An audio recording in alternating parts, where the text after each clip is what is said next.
علی بھائی اگلا سوال کریٹیکل ہے. گستاخانہ عبارت والی بکس کا جھوٹا دفاع کرنے والے بعض علماء کی جانب سے آپ کے خلاف ایک نیا اعتراض مارکیٹ میں آیا ہے، اچھا اور جی. وہ یہ کہ آپ صوفیاء کی بکس کی پرنٹنگ کو بند کروانے کا مطالبہ کرتے ہیں، جبکہ دوسری طرف احادیث کی بکس کی پرنٹنگ کیوں نہیں رکھواتے، حالانکہ ان کتابوں میں بھی ضعیف اور من گھڑت احادیث موجود ہیں. ہائے. پلیز اس تازہ الزامی جواب کا علمی جواب بھی ریکارڈ کروا دیں تاکہ بھولی بھالی عوام کی اصلاح ہو سکے. اعتراض جذباتی ہے، جواب علمی مانگا جا رہا ہے صدقے جاواں. آپ دیکھ لیں کہ اس اعتراض نے ان کا کچا چٹا کھول دیا. جو میں کہتا تھا انہوں نے اپنے بابوں کو خدا مانا ہوا ہے. سورہ التوبہ کی آیت نمبر 31 ہے، اتخذوا احبارهم ورهبانهم اربابا من دون اللہ. یہود و نصارہ نے اپنے علماء اور اپنے صوفیوں کو، جوگیوں کو، یہ اعلیٰ حضرت کا ترجمہ میں کر رہا ہوں، علماء اور جوگیوں کو اپنا رب مان لیا تھا اللہ کے مقابلے پر. اور اس کو سپورٹو وہ ترمذی کی روایت ہے، بعض محدثین کے نزدیک ضعیف ہے لیکن فٹ ان بیٹھتی ہے اس پہ. عدی بن حاتم نے کہا یا رسول اللہ ہم تو اپنے بزرگوں اور جوگیوں کو اپنا رب نہیں مانتے تھے، علماء کو. آپ نے فرمایا صلی اللہ علیہ وآلہ وسلم کیا تم ان کی حلال کی چیزوں کو حلال اور حرام کی چیزوں کو حرام نہیں مان لیتے تھے؟ کہا یا رسول اللہ ایسا ہی تھا. آپ نے فرمایا یہی تو رب ماننا ہے. وہ عیسائی سے مسلمان ہوئے تو ان کی آیت تمہارے بارے میں کیوں نازل ہوئی ہے؟ یہ بالکل فٹ ان بیٹھتی ہے. کس لیول پہ جاتے ہیں. اور اگر کوئی کہ یہ تو مطلب وہ عیسائیوں کے بارے میں آیت نازل ہو گئی ہے، مسلمانوں پہ نہ فٹ کریں، وہ بخاری مسلم میں حدیث ہے، میری امت میں وہی خرابیاں پیدا ہوں گی جو اگلے لوگوں میں پیدا ہوئیں، قدم با قدم بالشت بر بالشت، حتیٰ کہ اگلے لوگوں میں سے کوئی گوہ کے سراغ میں داخل ہوا میری امت بھی وہی کام کرے گی. صحابہ نے پوچھا یہ اگلے لوگوں سے مراد کیا؟ یہود و نصارہ ہیں. آپ نے فرمایا اگر وہ مراد نہیں تو اور لوگ کون سے لوگ مراد ہیں؟ اچھا بعض لوگوں نے کہا یہ ہے کہ یہود و نصارہ کے فیشن شروع کر دے گی. نہ، پرانی کہانیاں. ترمذی میں اس کا شان ارشاد بھی موجود ہے، جامعہ ترمذی میں حدیث ہے ذات انوات والی، مشکات میں بھی موجود ہے کہ نبی صلی اللہ علیہ وآلہ وسلم ایک جنگ کے موقع پر، غزوہ حنین کا موقع، جا رہے تھے، راستے میں ایک درخت آیا ذات انوات اسے کہا جاتا تھا، جس پہ مشرکین عرب اپنی تلواریں لٹکایا کرتے تھے تاکہ جنگ میں فتح ہو، جس طرح آج کل مسلمان ماشاءاللہ ٹاکیاں باندھ رہے ہیں درباروں کی درختوں پہ. تو بعض صاحب نے عرض کیا اللہ کے رسول آپ ہمارے لیے بھی کوئی درخت مقرر کر دیں. اوئے ہوئے ہوئے، امام الموحدین صلی اللہ علیہ وآلہ وسلم غضبناک ہوئے. انہوں نے کہا سبحان اللہ، اللہ پاک ہے. اس میں محذوف تھا عما یشرکون، جو لوگ اس کے ساتھ شرک کرتے ہیں. آج تو تم نے وہی بات کر دی جو موسیٰ کے ماننے والوں نے کی تھی. سورۃ الاعراف کی آیت نمبر 138 آپ علیہ السلام نے تلاوت کی کہ اے موسیٰ، جب موسیٰ کی قوم ایک ایسی قوم کے پاس سے گزری جہاں پہ کچھ لوگ بتوں پہ اعتکاف کیے ہوئے تھے، سورۃ الاعراف آیت نمبر 138، تو انہوں نے کہا اے موسیٰ آپ ہمارے لیے بھی کوئی خدا کا بت بنا دیں، ہم اس پہ اعتکاف کر کے بیٹھیں. تو موسیٰ علیہ السلام نے کہا اوے جاہلو، حالانکہ نبی کے صحابہ ہیں، ان کی موجودگی میں اللہ کا بت مانگ رہے ہیں. آپ نے فرمایا میرے صحابہ، تم نے بھی موسیٰ کے صحابہ والا ہی کام کیا ہے. اچھا آپ نے راضی ہونے کو میں نے صحابہ کی توہین نہیں کی ہے، نبی علیہ السلام نے بیان کیا ہے. تو آپ نے فرمایا آج تم نے وہی بات کر دی ہے. پھر آپ نے وہاں پر فرمایا تھا تم بھی اگلے لوگوں کے پیچھے چل پڑو گے، قدم با قدم بالشت بر بالشت. یعنی یہ فیشن کا ذکر نہیں تھا، مشرکانہ اوہام اور عقیدوں کا ذکر تھا. یہاں پہ بھی یہی آپ دیکھ لیں. ہم جو رونا روتے تھے نا کہ انہوں نے اپنے بزرگوں اور بابوں کو نبی کا درجہ دیا ہوا ہے اور تصوف کو دین تصوف بنا دیا ہے، تو اس کی یہ ویریفیکیشن ہو گئی ہے. ہم کہہ رہے ہیں حدیث کی کتابیں، وہ کہتے ہیں حدیث کی کتابوں کی پرنٹنگ بھی بند کریں، اس میں بھی تو ضعیف روایتیں ہیں. اگر ہمارے بزرگوں کی بند کرانی ہے تب کو کڈی وڈی کہانی کرائی نے. آپ کے بزرگوں کی کتابیں کیا دین ہے؟ آپ کے بزرگوں کی کتابیں کیا وہ چیز ہے جو نبی صلی اللہ علیہ وآلہ وسلم نے حجۃ الوداع پہ فرمایا تھا؟ المستدرک الحاکم میں انٹرنیشنل نمبر کے مطابق 318 نمبر حدیث ہے کہ میں اپنے بعد دو ایسی چیزیں چھوڑ کے جا رہا ہوں جن کو مضبوطی سے پکڑ لو گے کبھی گمراہ نہیں ہوگے، ایک اللہ کی کتاب اور دوسرا اس کے نبی کی سنت. کیا بابوں کو بھی چھوڑا تھا آپ نے؟ حالانکہ آپ کے پاس وہ بابے تھے جو چھوڑے جا سکتے تھے، لیکن آپ نے ان کا ذکر نہیں کیا. کیوں؟ بابوں نے قیامت تک زندہ نہیں رہنا تھا نا. ابو بکر کو چھوڑ کے جاتے وہ تو بھی 2 سال بعد فوت ہو گئے، عمر کو چھوڑ کے جاتے تو وہ بھی تقریباً 13-14 سال کے بعد فوت ہو گئے، سیدنا عثمان کو چھوڑ کے جاتے وہ بھی 25 سال کے بعد فوت ہو گئے، مولا علی کو چھوڑ کے جاتے وہ بھی 40 سال کے بعد فوت ہو گئے، اور آخری صحابی ابو طفیل عامر بن واصلہ رضی اللہ تعالیٰ عنہ وعلیہ السلام 110 ہجری میں فوت ہوئے۔ آج چل رہا ہے، آج 22 محرم 1441 ہجری ہے، اور 110 ہجری میں آخری صحابی فوت ہو چکے ہیں۔ 1300 سے زیادہ عرصہ گزر چکا ہے، تو آپ علیہ السلام نے کسی بابے کو نہیں چھوڑا، آپ نے کتاب اللہ اور سنت کو، اور غدیر خم پہ بھی صحیح مسلم میں آتا ہے قرآن اور اہل بیت، اس میں کہا قرآن کو پکڑو، اس میں ہدایت ہے، اس میں نور ہے، یہ اللہ کی رسی ہے، جو اسے پکڑے گا ہدایت پہ ہوگا، جو چھوڑ دے گا گمراہ ہو جائے گا۔ صحیح مسلم انٹرنیشنل نمبر کے مطابق 6225 سے لے کے 6228 تک۔ اور دوسری بھاری چیز میرے اہل بیت ہے، میں اپنے اہل بیت کے بارے میں تمہیں اللہ کا خوف دلاتا ہوں، 3 دفعہ فرمایا، قرآن، اہل بیت، قرآن اور سنت۔ بابے کدھر سے آ گئے؟ کہتے ہیں جی بابوں کی کتابوں کی پرنٹنگ بند کرا رہا ہے، چشتی رسول اللہ کی پرنٹنگ اچھا یہ دوسرے کی کہیں گے؟ آپ بریلویوں سے کہیں نا کہ اشرف علی رسول اللہ والی کتابیں جو تھی الامداد رسالہ، کہیں گے پرنٹ نہیں ہونا چاہیے، اور کہیں چشتی رسول اللہ والا کہتے ہیں ہونا چاہیے، اور دیوبندیوں سے کہیں وہ کہیں گے اشرف علی رسول اللہ آپ کو سمجھ نہیں آیا، چشتی رسول اللہ والا پرنٹ نہیں ہونا چاہیے۔ تو یہ نہ کہیں کہ بابوں کی کتابوں کے اپنے بابے، بابوں کے پجاری، اپنے بابے، اپنے بابوں کی بات کرتے ہیں، اپنے فرقوں کے بابوں کی بات کرتے ہیں۔ تو اس کے اوپر میں پہلے پھکی والا جواب دے دوں، الزامی جواب، اینٹی ونم، یہ بالکل ویسا ہی ہوا ہے۔ آپ کو پتا ہے پرویز مشرف کے دور میں، ڈکٹیٹر کے دور میں، اس ظالم شخص نے مردوں اور عورتوں کی میراتھن کروائی تھی اکٹھی، اور جب اس وقت کی ایک جو سیاسی جماعت جو اس نے بنائی تھی، اس سے جب پوچھا گیا ان کے لیڈر سے کہ یہ مرد و عورت کا اختلاط تو ہمارے معاشرے کے بھی، اسلام کے بھی خلاف ہے، تو اس نے کہا جی وہ طواف کعبہ میں بھی تو مرد و عورت کٹھے ہوتے ہیں۔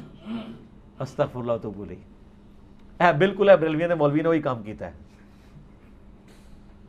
میراتھن کو کمپیئر کروایا اس پولیٹیکل لیڈر نے خانہ کعبہ میں طواف کعبہ کے معاملے میں۔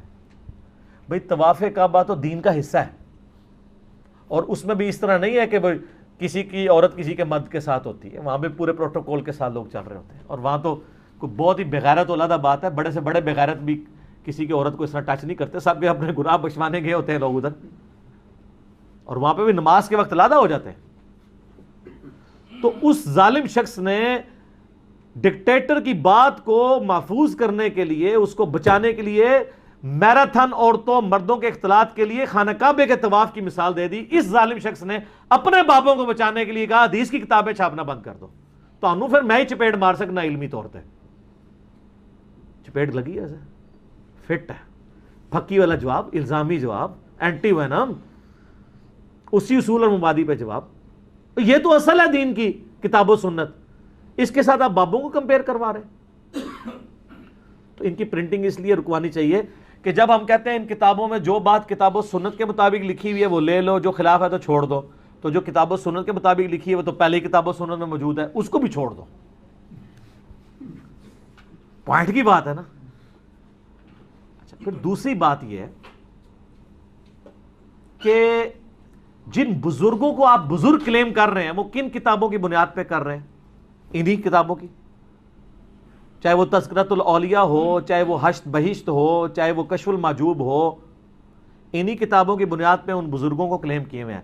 اگر یہ کتابیں ڈاؤٹ فل ہو جاتی ہیں تو بزرگ خود ڈاؤٹ فل ہو جائیں گے۔ پھر آپ جو باتیں کتاب و سنت کے حق میں بھی بتا رہے ہوں گے نا اس میں سے اپنے زوم میں، تو ہم اس کو بھی کہیں گے کتاب و سنت کے خلاف ہے، یہ بھی کسی نے ڈال دی ہیں۔ مثلا کشف المحجوب میں علی بن عثمان حجویری صاحب لکھتے ہیں کہ میرا جب بھی کوئی مسئلہ ہوتا ہے میں بایزید بستامی کی قبر پہ جا کے جھاڑو دیتا ہوں اور وہاں پہ جاتا ہوں، اس سے وہ کہتے ہیں ہم بھی مزاروں پہ جھاڑو دیتے ہیں۔ تو ہم کہتے ہیں علی بن عثمان حجویری نے یہ نہیں لکھا ہوگا، اگر انہوں نے مسلم کی حدیث پڑھی ہوئی ہوگی کہ قبروں پہ عمارتیں مت بناؤ، قبروں کو پکا مت کرو، اس میں مت بیٹھو، نہ لائیو بیٹھنا اجازت ہے نہ مجاور بن کے، تو کب وہ لکھ سکتے ہیں؟ تو اب ہمیں یہ کوئی دھونس نہ دلائے، ہم کہیں گے یہ بات بھی کتاب و سنت کے خلاف ہے، انہوں نے نہیں لکھی ہوگی۔ کرتے کرتے سب کچھ ہی صاف کر دیں گے اس کتاب میں سے، صرف آیتیں اور بخاری مسلم کی حدیثیں رہ جائیں گی جو 2-4 ہیں اس کے اندر، باقی کتابیں فارغ ہو جائیں گی۔ پھر میرا معصومانہ سوال ہوگا کہ ان سارے بزرگوں کا کوئی انڈیپینڈنٹ تعارف ہے سوائے ان کتابوں کے؟ لوگوں کے کہنے پہ آپ مانے تو وہ تو بابا گرو نانک کو بھی بزرگ مانتے ہیں، لیکن جو محدثین ہیں، حدیث کی کتابیں لکھنے والے لوگ ہیں، ان کا انڈیپینڈنٹ تعارف بھی ہے۔ اگر آپ مجھے کہیں امام ترمذی کا تعارف ترمذی ہے، تو اس کے بغیر بھی آپ کو اسماء الرجال کی کتابوں میں تعارف ملے گا کہ امام بخاری کے لائق ترین شاگرد تھے امام ترمذی اور امام مسلم۔ تو اگر ضعیف روایتیں آ گئی ہیں تو دین وٹ، ان کا انڈیپینڈنٹ تعارف موجود ہے۔ لیکن آپ جامعہ ترمذی میں کوئی اس طرح کی گستاخانہ حدیث تو نہیں دکھائیں گے جو یہ ہیں حدیثیں کس لیول تک جا کے ہیں۔ تو یہ تو اصل دین ہے، اس کو اگر ہم پرنٹ کریں اور پھر دیکھیں اس سے بھی بڑھ کے جب یہ ان کی پرنٹنگ ہوتی کئی جگہ تو امام ترمذی نے خود حدیثوں کو لکھ دیا کہ یہ حدیثیں صحیح نہیں ہیں، اور اب ماشاءاللہ بعد میں جب کام ہوا تو محدثین نے اصول محدثین پہ جو شیخ البانی اور شیخ زبیر لزئی صاحب نے اپنی ذات سے نہیں لکھا، اسماء الرجال کی ہماری بزرگوں کی جو محدثین کی کتابیں آ رہی تھیں انہی کی روشنی میں انہوں نے تحکیم کی ہے حدیث کے اوپر۔ تو بزرگ خود بتا کے گئے تھے اسماء الرجال کی کتابوں میں کہ یہ راوی ضعیف ہے، اسی کو بعد میں تحکیم لگائی ہے، تو وہ کتابیں جب چھپتی ہیں نیچے صحیح ضعیف کے حکم لگے ہوتے ہیں۔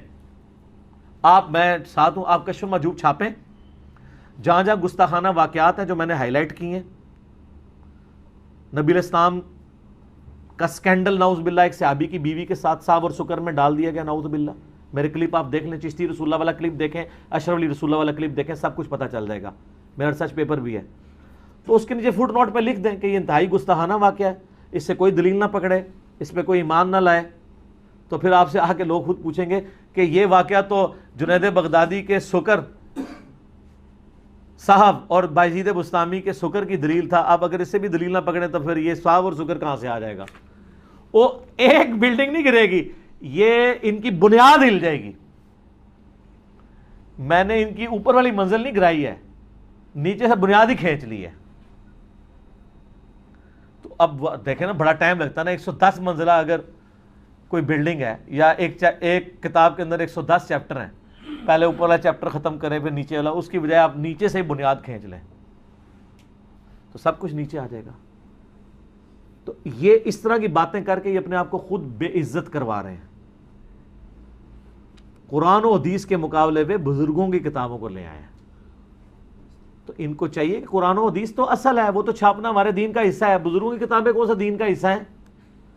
اور وہ بھی پھر کہانیاں، پھر واقعات، ایسے عجیب و غریب واقعات۔ میں کہتا ہوں جن واقعات کو یہ قرآن و حدیث سے صحیح بھی ثابت کرنے کی کوشش کرتے ہیں وہ بھی قرآن و حدیث کی روشنی میں صحیح نہیں ہے،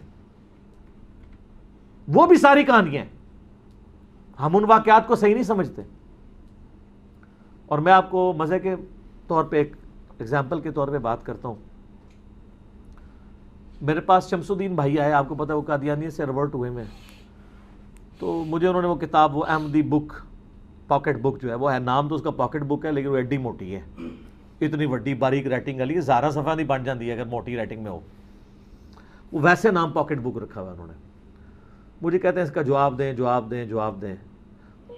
اچھا، اب جب وہ میں نے باتیں پڑھی نا اعتراضات کی، تو میں اعتراض کے جواب پڑھنے سے پہلے ہی اس رزلٹ پہ پہنچ گیا کہ اگر یہ اعتراض ہوا ہے نا تو انہوں نے کشف المحجوب سے اس کا یہ جواب دینا ہے، تذکرۃ الاولیاء سے یہ جواب دینا ہے، حاشیہ بھائی سے یہ دینا ہے، اور وہی نیچے دیا ہوا تھا۔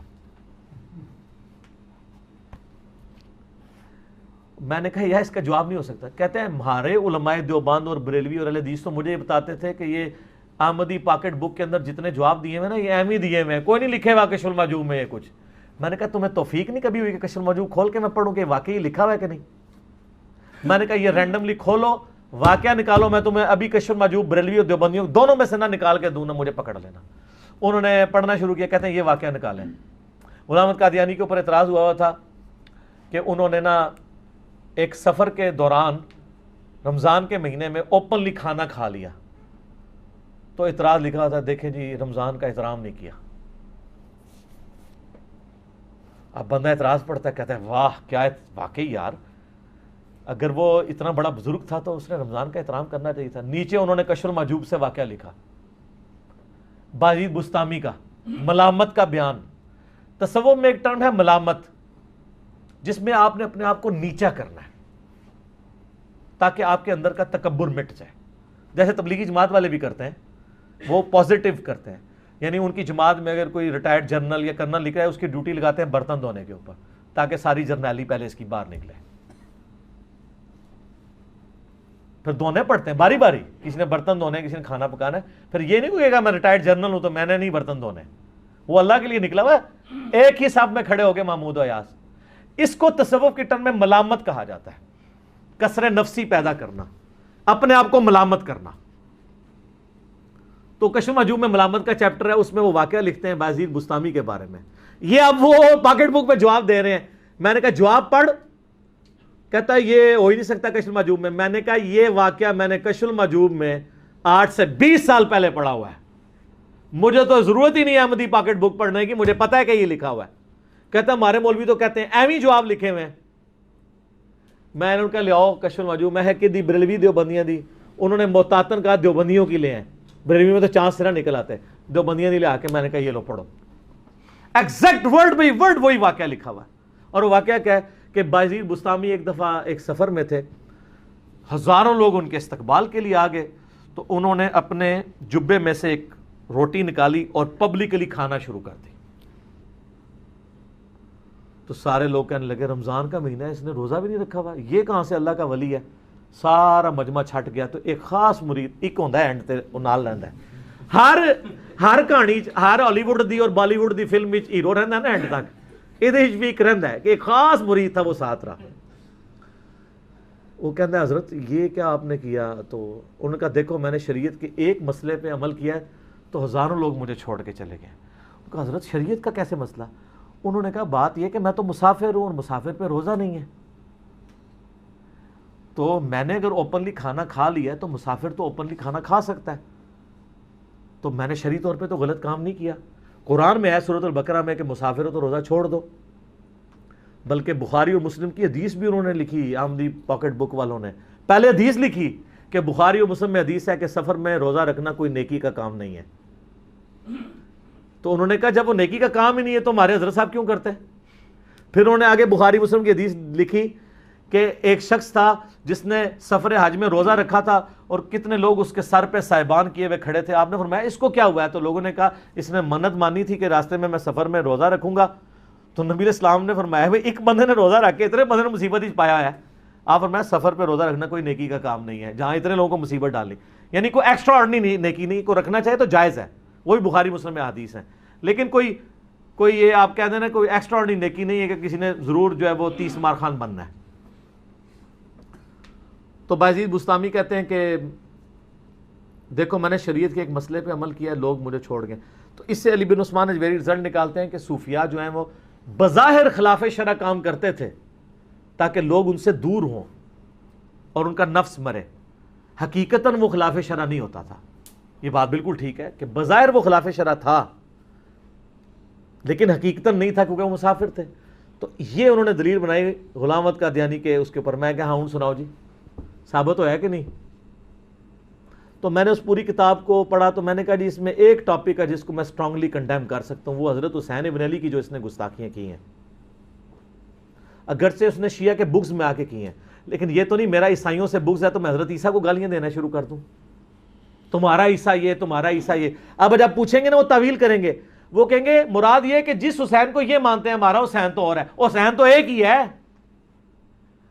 اگر میں کہوں کہ اے عیسائیوں تمہارا خدا یہ اتنی گندی گالیاں نکالوں تو کیا عیسائی اللہ کو نہیں مانتے؟ تو میں اللہ کو تو برا نہیں کہوں گا نا, یہ طریقہ تو نہیں ہے. تو وہ اس کی تعویل باطل یہ کرتے ہیں کہ وہ جو کہا تمہارا حسین, اس سے مراد حسین ابن علی نہیں تھا, وہ جس کو نصیریہ مانتے تھے, جس کو رافضی مانتے تھے. او بھائی نصیریہ رافضی اسی حسین کو مانتے ہیں جس کو آپ مانتے ہیں, وہ صرف اس کو غلو کرتے ہیں, ہم غلو نہیں کرتے, لیکن حسین کو تو آپ برا نہیں کہہ سکتے. کل تو آپ حضرت عیسیٰ علیہ السلام کو بھی کہیں گے ہم اس عیسیٰ کو کہتے ہیں جس کو عیسائی مانتے ہیں, اور عیسائی اسی عیسیٰ کو مانتے ہیں جس کو ہم مانتے ہیں, وہ غلو کرتے ہیں. آپ یہ اس طریقے سے توہین تو نہیں کر سکتے. تو یہ ان تصوف کی کتابوں کو سپورٹ, پھر قادیانیت کی سپورٹ میں یہ کتابیں جا رہی ہیں. خدا کے لیے ان کتابوں کو ضرورت نہیں ہے. اور پھر ان واقعات کو جو ہے وہ مجھ سے پہلے کس نے ہائی لائٹ کیا ہے, اسی پہ میں کنکلوڈ کرتا ہوں. بقیہ کے سوالات انشاءاللہ اگلی دفعہ کریں گے. مجھے بتائیں مجھ سے پہلے کس نے ان واقعات کو کنکلوڈ کر کے ہنگامہ کھڑا کیا ہے علمی طور پہ؟ اگر یہ کہتے ہیں نہیں ہمارے بزرگ تو شروع سے ان واقعات کو غلط سمجھتے ہیں، تو مجھے بتائیں ان واقعات کو غلط کہہ کے کن کن کتابوں کے اندر آپ کے بزرگوں نے لکھا ہے کہ چشتی رسول اللہ، اشرفی رسول اللہ یہ سارے کفریات ہیں؟ وہ ذرا کتاب پیش کریں، لیکن اپنی والی پیش کرنی ہے۔ بریلویوں کا اشرفی رسول اللہ کو غلط کرنا ہے ہم نہیں مانیں گے، دیوبندیوں کا کہنا مانیں گے، اور دیوبندیوں کا چشتی رسول اللہ کو غلط کہنا نہیں مانیں گے، بریلویوں کا کہنے کو مانیں گے، جن کا اپنا ہے نا، ہر بندے کو اپنا ابا عزیز ہے نا۔ تو کسی نے نہیں کیا تھا، تو آپ کس نے کہتے ہیں ہم نے لانے برات کیا ہوا ہے؟ تو یا پھر مانیں کہ ہاں جی انجینئر صاحب کو اللہ نے ہمارا مجدد بنا کے بھیجا، یہ جوک کے طور پہ میں کہہ رہا ہوں، انہوں نے آ کے ہماری آنکھیں کھولی، ہمارے بزرگوں نے ہمیں دھوکے دیے ہوئے تھے، درمیانے بزرگوں نے، پرانے نہیں نا، پرانے نہیں ہیں۔ علی بن عثمان اجویری 465 ہجری میں فوت ہوئے ہیں، ان سے پہلے 450 سال کے بزرگ وہ ہمارے بزرگ ہیں۔ بایزید بستامی 297 ہجری میں فوت ہوئے ہیں، اور ایک روایت میں 261 ہجری میں۔ اسی زمانے میں امام مسلم بن حجاج القشیری جن کی کنیت ابو الحسین تھی وہ ہمارے بزرگ ہیں۔ آپ کے بزرگ کی کنیت ابو یزید تھی، وہ آپ کے بزرگ ہیں۔ کہتے ہیں وہ توہین کرتا، مجھے کوئی توہین نہیں، یزید نام بھی رکھیں، لیکن نام رکھ کے مجھے جواب دیں کہ یہ ہمارے بزرگ ہیں، ابو یزید مولانا فلاں بریلوی رحمت اللہ علیہ۔ آج کے دور کا رکھیں، ان کے بچے کو اسکول میں بھی داخلہ مل جائے تو بات کیجیے گا۔ اور آپ کہہ رہے ہیں کہ بازید بستامی امام جعفر کے خلیفہ ہیں، ڈائریکٹ ان سے اکتساب کیا اور انہوں نے اپنی کنیت ابو یزید رکھی ہوئی ہے، تو ہم تو 1200 سال بعد امام جعفر کے ماننے والے ابو یزید کو نیت رکھنے کے لیے تیار نہیں، جو ڈائریکٹ مرید ہے انہیں ابو الحسین نہیں رکھی، ابو یزید کیوں رکھی؟ اور امام مسلم کی کنیت جن کی صحیح مسلم شریف ہے ابو الحسین ہے۔